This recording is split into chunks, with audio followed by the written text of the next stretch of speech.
ગૌતમ ઋષિ ઘણા ખરા ઋષિઓની અંદર ઘણું ખરું ઊંચું પદ કહેવાતું હતું કે સર્વની અંદર શ્રેષ્ઠ એની તપની અંદર અધિક તપસ્યા કહેવાતી હતી. 5000 વર્ષનું તપ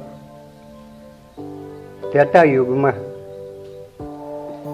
કરેલું કહેવાતું છે.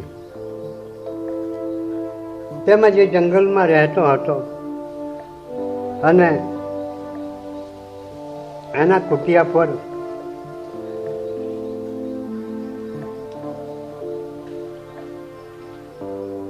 કોઈ પડોશર વિધવા ભાઈ આવીને અહીંયા ગૌતમના આશ્રમ પર રહેતી હતી. તો એમને પત્ની રૂપમાં અપનાવી હતી.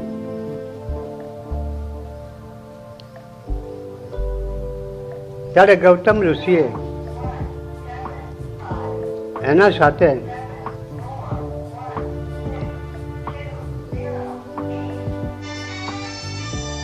સંસાર ચલાવતા એક પુત્રી પેદા થઈ હતી. એનું નામ અજનીતિ હતું.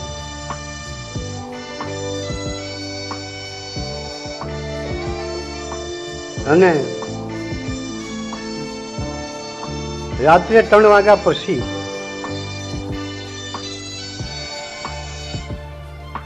આસપાસ 2-2:30 સમય પર એ સ્નાન કરવા ગંગામાં જતા હતા.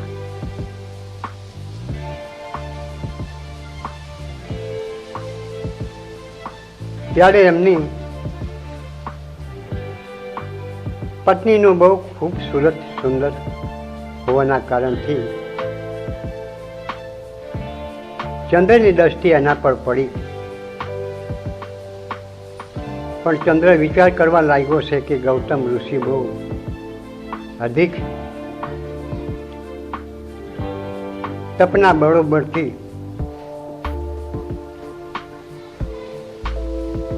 વિકરાળ એમ ગણવા જાય તો કહેવામાં આવે છે કે જેને જે કરવું હોય તે કરી શકે. એના સાથે કોઈ પણ ઋષિ ટક્કર ના લઈ શકે એવા એ ગૌતમ ઋષિ જંગલમાં રહેતા. ત્યારે ચંદ્રની દ્રષ્ટિ એમની પત્ની પર પડી કે કેટલી સુંદર સ્વરૂપ સ્ત્રી છે આ ગૌતમના આશ્રમ પર.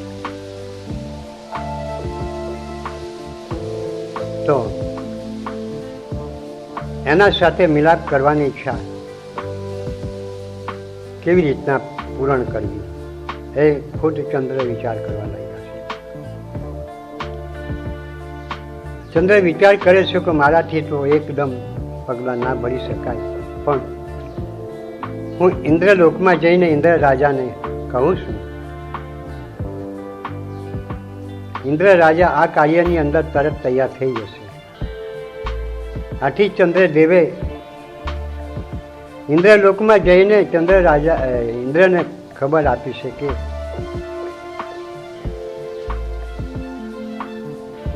જંગલમાં એક પણકુટી બનાવીને ગૌતમ ઋષિ રહેશે, એની પત્ની. આ જંગલોમાં કોઈ પણ ઋષિ મુનિની પત્ની ના હોય એવી સુંદર રૂપવાન સ્ત્રી છે કે જેના રૂપની સીમા નથી રહી. માટે એને આપણે કંઈક ઈચ્છા મુજબ એના સાથે સંબંધો જોડી શકવાની મારી ઈચ્છા થાય છે. તો ઇન્દ્ર રાજા પણ ડરે છે કે એના જેવો ઋષિ કોઈ જંગલમાં નથી. વિકરાળ શક્તિથી ભરેલો છે, ભરપૂર તોફાન તકરારથી બી ભરપૂર છે. બધા સાધુ, બધા ઋષિ મુનિઓની અંદર ભવ્ય ગણવામાં આવે છે.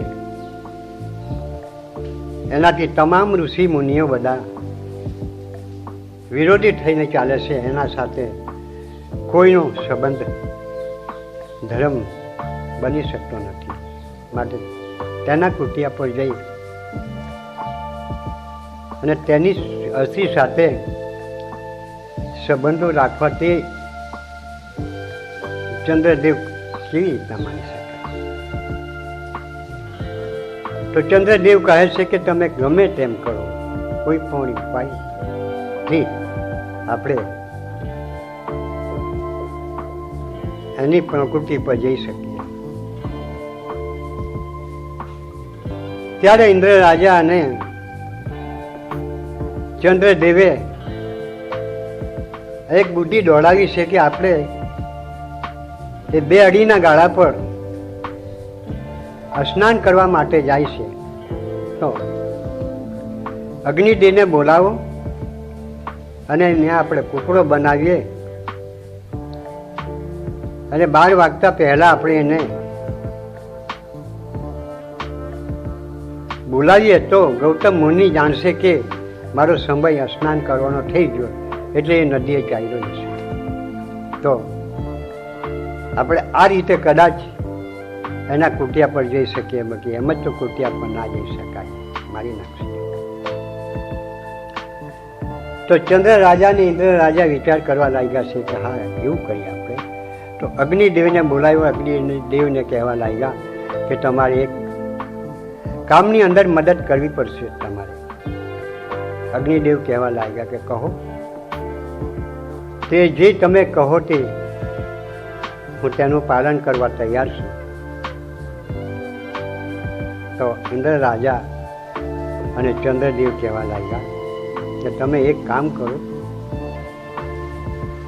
આ ગૌતમ મુનિ 2-2:30 સમય પર ગંગામાં સ્નાન કરવા જાય છે. તો તમે 12 વાગતા પહેલા જ બોલો તો ગૌતમ જાણી જશે કે મારો સમય થઈ ગયો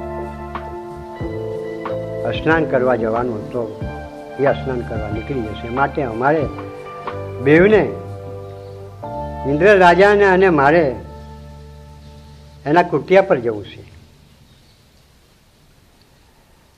તો અગ્નિદેવે કબૂલ કર્યું ને અગ્નિદેવને કુકડાનું મતલબ સ્વરૂપ ધારણ કર્યું અને જંગલમાં કોઈ કુટિયાની પર જઈને એ મરઘો 12 વાગતા પહેલો બોલ્યો. ગૌતમ મુનિ વિચાર કરે છે કે મારો સ્નાન કરવાનો સમય થઈ ગયો, પત્ની મને મારા વસ્ત્રો આપી દેવું. આથી ગૌતમ મુનિ ઉઠી ગયો ઊંઘમાંથી. બીજી વાર પાછો કુકડો બોલ્યો, કુકડે કુક. તો ગૌતમ મુનિ વિચાર કરે કે જલ્દી તમે મને વસ્તુ આપી દેવા, કેમ મારું થઈ ગયું છે, હું સ્નાન કરવા માટે જાઉં છું. હાથમાં જળ જાળી ચેપ્યો જાયલો અને ગૌતમ મુનિ તરત જ એમ ગયો કુટિયા પરથી નીકળી અને દરવાજો બંધ કરી દીધો અને કહેવા લાગ્યો કે પત્ની, આ દરવાજો હું જ્યાં સુધી ના આવું ત્યાં સુધી દરવાજો તમારે ખોલવો નહીં. તો અહલ્યા કહેવા લાગી કે હા સ્વામીનાથ, તમે જાઓ સ્નાન કરો, કરી આવો. તો ગૌતમ મુનિ નદીએ જવા માટે તૈયાર થયો અને પગમે કુટિયા પરથી પગ મૂકે છે. એના પોતાના શરીરમાં ખબર તો પડે, પણ એમ ગણવા જાય તો એનું પોતાનું પદ જાય કે હું સ્નાન કરીને પરમાત્માના ધ્યાન મગ્નમાં બેસું છું, મારી સેવાનું ઉલ્લંઘન થાય. એના શરીરમાં ધ્રુજા તો વસૂટે છે. પણ ગૌતમ મુનિ ગંગામાં સ્નાન કરવા માટે ચાલી નીકળ્યો. હવે બરાબર 1નો સમયે ઇન્દ્ર રાજા અને ચંદ્રદેવ આવ્યા. તો ચંદ્રદેવ અને ઇન્દ્ર રાજા એમની પોતાની પત્ની અહલ્યાને સાથે પતિવ્રતા ધર્મ રાખવા માટે ઈચ્છા કરીને એના કુટિયા પર જઈને ઊભા રહ્યા, પણ દરવાજો બંધ હતો. આથી એને ઘરમાં બૂમ પાડી કે અહલ્યા અહલ્યા, તમારો દ્વાર ખોલો. તો પણ અહલ્યા તો નિદ્રા અવસ્થામાં સૂતી હતી અને પોતાની છોકરી અજનીજીને કહેવા લાગી કે બેટા જુઓ, તપાસ કરો કોણ છે. તો અજનીજી ઉઠીને જોવા લાગી તો બે પુરુષો ઊભા રહ્યા હતા. કેમ, તમારે શું કામ છે? તો કે બેટા તમારો દરવાજો ખોલો ને. આથી અજનીજીએ દરવાજો ખોલી અને ઇન્દ્ર રાજા અને ચંદ્રદેવ ઘરમાં બેઠા અહલ્યા સાથે પતિવ્રતા ધર્મરૂપી વાતો કરવા લાગ્યા છે. અને ચંદ્રદેવ ઇન્દ્ર રાજાએ ક્રૂરદૃષ્ટિ કરી અહલ્યાનો પતિવ્રતા ધર્મ નષ્ટ કરી નાખ્યો છે. હવે એક બાજુએ ગંગામાં આવા સ્નાન કરવા માટે ગૌતમ પગ બોળે છે, તો ગંગા માતા કહેવા લાગી કે કોણ છે દુષ્ટો આટલી રાતે મારી નિંદ્રા ભંગન કરનાર. આવથી ગૌતમ મુનિ કહેવા લાગ્યા કે માતાજી કેમ તમે આવું બોલો છો? હું સ્નાન કરવા માટે હંમેશા આવું છું આટલા વાગે, તો તમે આવું કેમ બોલો છો? અરે ઋષિ મુનિ ગૌતમ, તમે જરા વિચાર કરો કે અત્યારે તો 12:30 પોણા 1નો સમય થવા આવ્યો છે. અત્યારે સ્નાન કરવાનું ના હોય, સ્નાનનો સમય તો પછાડી બાકી છે. માટે કરીને ધ્યાન કરીને જુઓ, તમારા કુટિયા પર કોઈ કૌતુક બની રહ્યું છે. ગૌતમ મુનિ કહેવા લાગ્યા કે અરે માં, આવું છે? તે કે હા. આથી ગૌતમ મુનિએ વસ્ત્રો ખભા પર લીધા લાયખા અને તરત જ હાથમાં ચેપ્યો લે અને ઝડપે ઝડપે દોડતો જાય છે. મારા કુટિયા પર કૌતુક બની ગયું છે. અરે આ શું? ગૌતમ મુનિ દોડતો દોડતો દોડતો જાય છે, ધબકારી બોલે છે પગની. અને ઇન્દ્ર રાજા, ચંદ્રદેવ અને ખબર પડી કે કોઈ દોડતો આવે છે, ઋષિ ગૌતમ જ આવે છે. તો ઇન્દ્ર રાજા તો ભાગી ગયો ઘરમેથી નીકળીને, પણ ચંદ્ર એમ પલંગના નીચે ભરાઈ ગયો. ફટ લઈને ગૌતમ આવીને કહેવા લાગ્યો કે સતી, આ દરવાજો કોણે ખોલ્યો?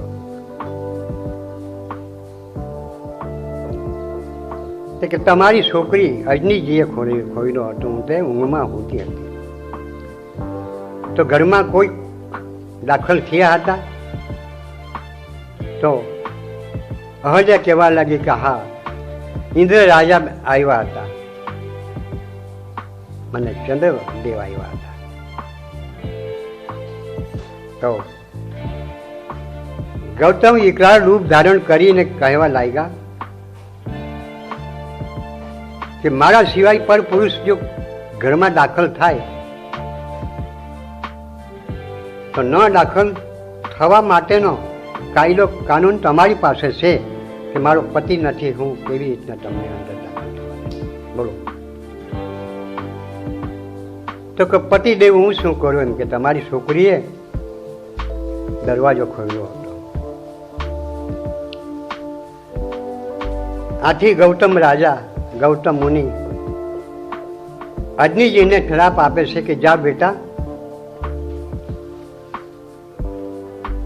તને કુંવાણીના કલંક લાગશે. હવે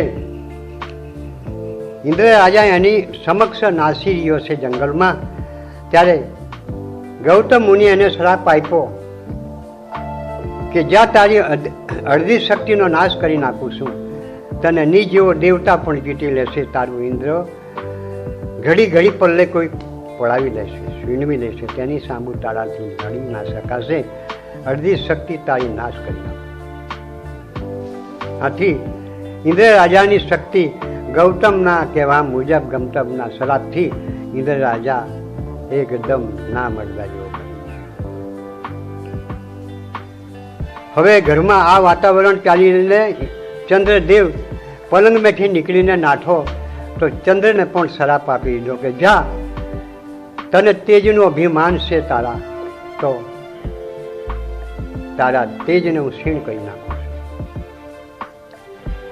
આથી ચંદ્રદેવનું તેજ નષ્ટ થઈ જશે અને ચંદ્રને વચ્ચે દાગ પડી જશે.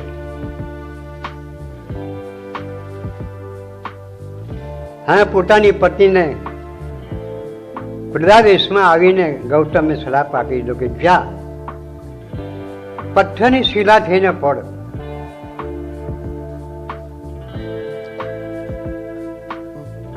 જ્યારે આ પૃથ્વી પર કોઈ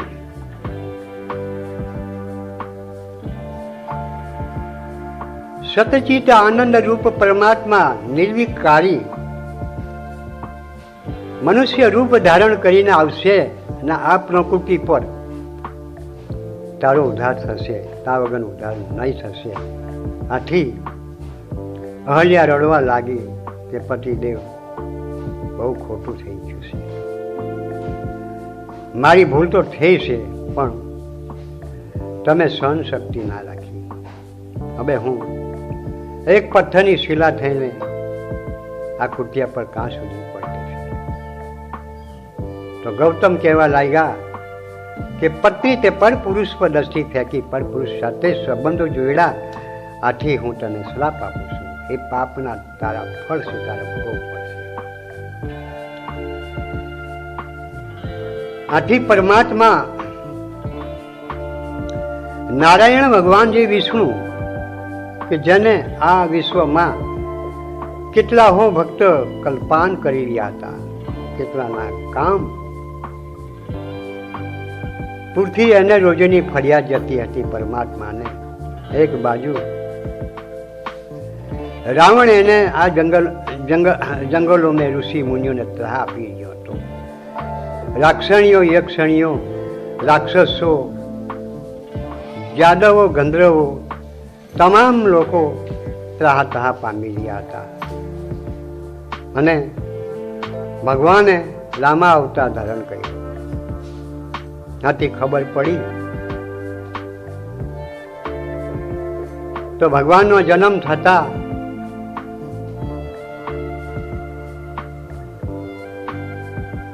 બાલાપણ વયની અંદર ગૌતમ મુનિ અને જંગલમાં ઘણા ખરા ઋષિ અને વિશ્વામિત્ર વિચારવા લાગ્યા કે જંગલમાં અમારા યજ્ઞો સમાપ્ત થતા નથી. રાક્ષસો, યક્ષણીઓ આવી અંદર માંસ નાખીને યજ્ઞો ભંગ કરે છે. તો અમારા કષ્ટ, ભક્તોના કષ્ટ દૂર કરવા માટે પરમાત્માએ દશરથ રાજાના ઘરે જન્મ લીધો છે. ચાલો આપણે લઈ આવીએ.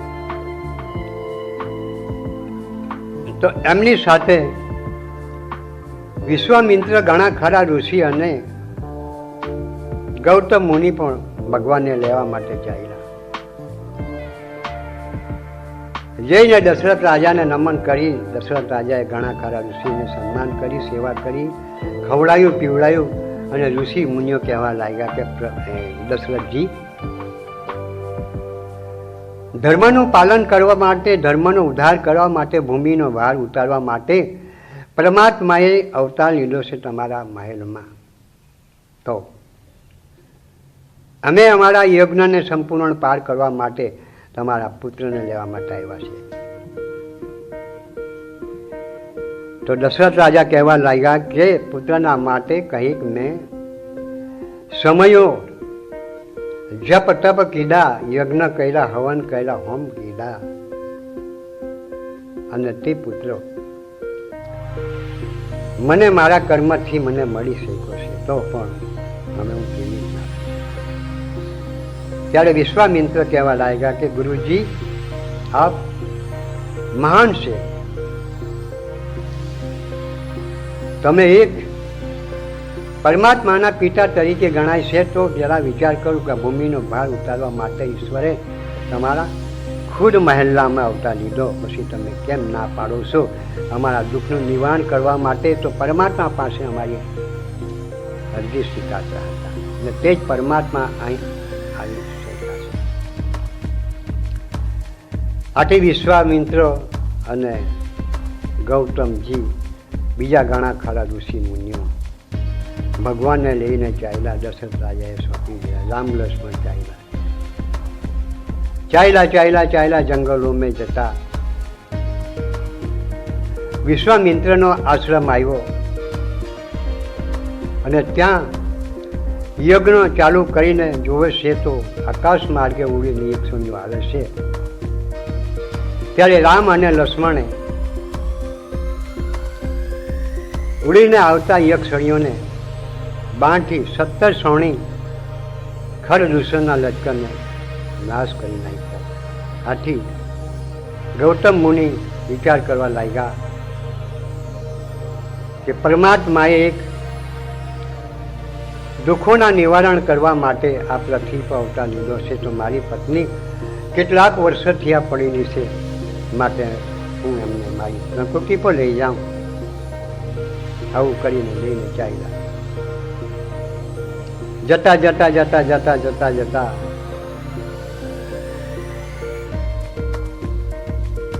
ગૌતમનો આશ્રમ આવી ગયો, અને ભગવાનને કહેવા લાગ્યા છે, શ્રી રામ જય રામ, જય જય રામ, શ્રી રામ જય રામ, જય જય રામ, શ્રી રામ જય રામ, જય જય રામ, શ્રી રામ જય રામ, જય જય રામ. મંગલ ભુવનાય મંગલહારી,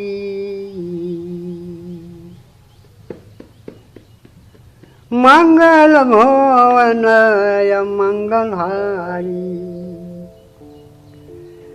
દવસુ દશરથ અરજી બિહારી, શ્રી રામ જય રામ, જય જય રામ,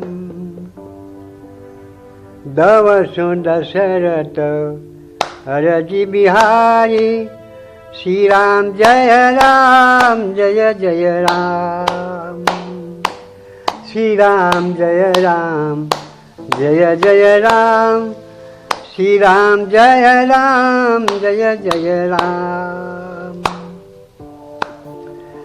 જય જય બોલો હનુમાન ગોસાઈ,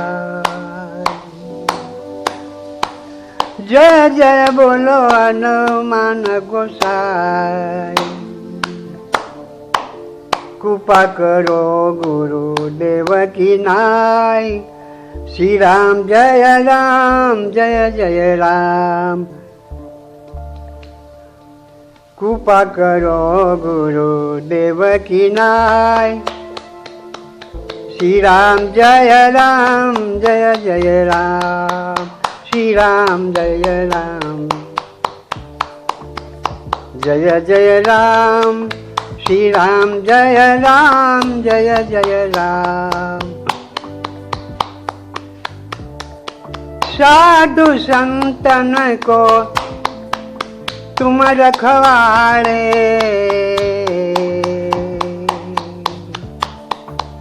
साधु संत के तुम रखवाड़े, असुर निकंदन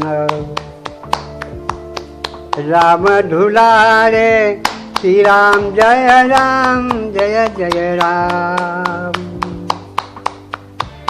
असुर निकंदन राम धुलारे, श्री राम जय राम, जय जय राम, श्री राम जय राम श्री राम जय जय राम श्री राम जय राम। हे प्रभु, आप तो हमारा दुखों निवारण करवा माटे आ पृथ्वी पर तमे अवतार लेने आव्या छे प्रभु। तो हमारा दुखों तमारी समक्ष अमे जे अरजी स्वीकारीए छे प्रभु, एनो तमे कोई उधार करी आपो। भगवान कहवा लाग्या कि गौतम जी शू तमारू काम छे, कहो। प्रभु, कईक वर्षो थया मारी पत्नी अने अमे श्राप आप्यो छे कि ज्यां पत्थરની શિલા થઈ જાય તો કેટલાક કઈક વર્ષો થયા આ પથ્થરની શિલા થઈને પડી છે પ્રભુ, એનો તમારે ઉદ્ધાર કરવાનો છે। તો તમારા ચરણનો શ્રાપથી એનો ઉદ્ધાર થશે પ્રભુ। આથી ભગવાન હસતા વિચાર કરવા લાગ્યા છે કે ગૌતમજી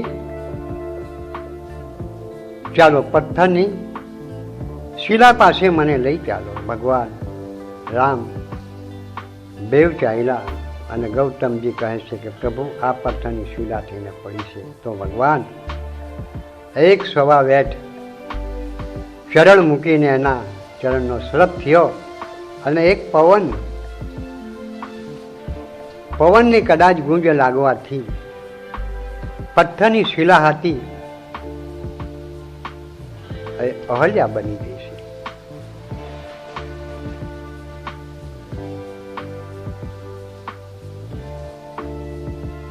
ત્યારે કહ્યું છે સંત લોકોએ, राम तेरे नाम को मुझको आधार है, अही राम तेरे नाम का मुझको आधार है।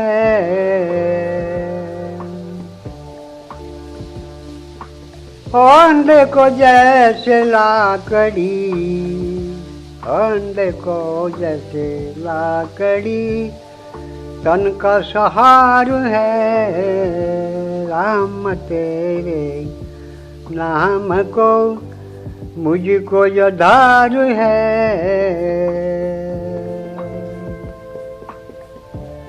कलयुग में तेरे नाम को महिमा अपार है, महिमा अपार है। यज्ञ तप हवन हम नित्य संगम चालू रहा, यज्ञ तप हवन काम काज तेरे नाम पर चालू हो रहा। कलयुग में तेरे नाम को महिमा पार है, राम तेरे नाम को मुझको आधार है।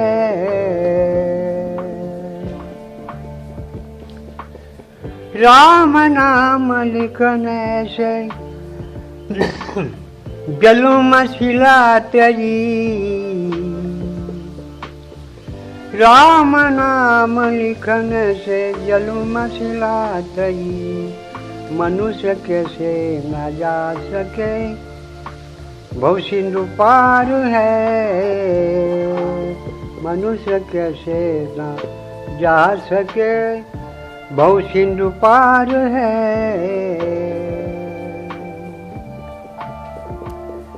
सबरी को पाद नीरस सरोवर विमल हुआ, सबरी को पाद नीरस सरोवर विमल हुआ। सुन से चरण को तेरी गौतम किनार है, सुन से चरण को तेरी गौतम किनारो है राम तेरे नाम को, मुझको आधार है राम तेरा नाम को, मुझको आधार है। करके भरोसा मन में राम नाम समर ले, करके भरोसा मन में राम नाम समर ले। ब्रह्मानंद मिटे जन्म मरण वार वार है, ब्रह्मानंद मिटे जन्म मरण वार वार है, वार वार है। ભગવાનના ચરણના સ્લભથી ગૌતમની નારી 17 વર્ષની સુંદરી બની ગઈ. તો એક સબરી સંત તરીકે ભગવાનની ભક્ત હતા. એ ભક્તના શરણ પડવાથી પંપા સરોવરનું પાણી ખદખદી ગયું હતું. બરબોટા નીકળતા હતા. કોઈ નાવા ધોવાના કામમાં ના આવતા હતા. સબરીનું ચરણ પડવાથી તો પંપા સરોવરનું પાણી સુધરી ગયું. તો ભગવાનનું ચરણ પડવાથી શું થયું કે સબરી મોક્ષ પામી છે.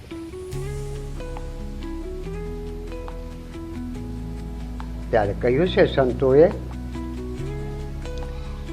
કે લાખો જન્મના પાપ અને એક નામ રામનો લાખો જન્મના પાપને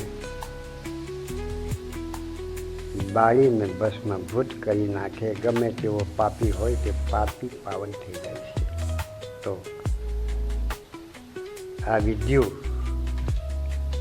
સાંભળી એનું અમલ કરજો, અમલ કરજો અને કંઈક માનવ ધર્મનું મહત્ત્વ જાણશો. એકબીજાના આત્માનો ઉદ્ધાર થાય એવી રીતે કરજો.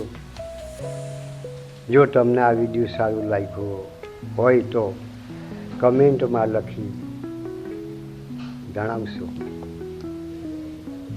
હવે પછીના નવા વિડીયો જાણવા હોય તો યુટ્યુબ ચેનલ વૈષ્ણવજન ભક્ત સનાગીરી તબ ટાઈપ કરશો. આ વિડીયો જો તમને સારું લાગ્યું હોય તો, ગમ્યું હોય તો